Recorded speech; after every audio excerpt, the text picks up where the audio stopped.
एक छोटे से गांव में अमन नाम का 15 साल का लड़का रहता था। उसकी आंखों में बड़े सपने थे। वह अक्सर खेतों के किनारे बैठकर सोचता था कि एक दिन वह अपने माता पिता का नाम रोशन करेगा। लेकिन गांव में कुछ बड़े लड़के थे जो पढ़ाई छोड़कर गलत रास्ते पर चल पड़े थे। वे हमेशा अमन को अपने साथ बुलाते, उसे मर्द बनने की झूठी बातें बताते। एक दिन उन्होंने उसे नशे की आदत से परिचित कराया। शुरू में अमन को लगा कि यह सिर्फ मजाक है, लेकिन धीरे धीरे वह उसी में डूबता चला गया। कुछ ही महीनों में अमन बदल गया। उसकी सोचने और समझने की शक्ति कमजोर हो गई। पढ़ाई में मन बिल्कुल नहीं लगता। वह घरवालों से झूठ बोलने लगा। शरीर कमजोर, आंखें हमेशा सुस्त और चेहरा उदास रहने लगा।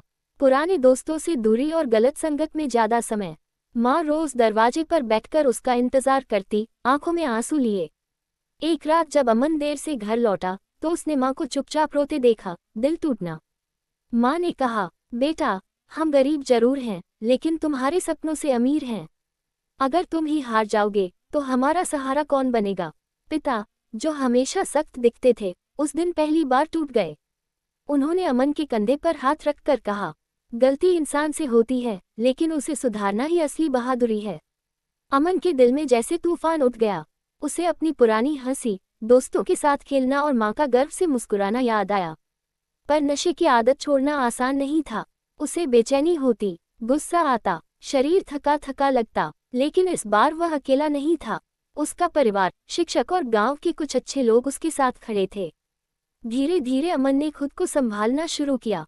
सुबह दौड़ लगाना, किताबें पढ़ना और अच्छे दोस्तों के साथ समय बिताना उसकी नई आदत बन गई।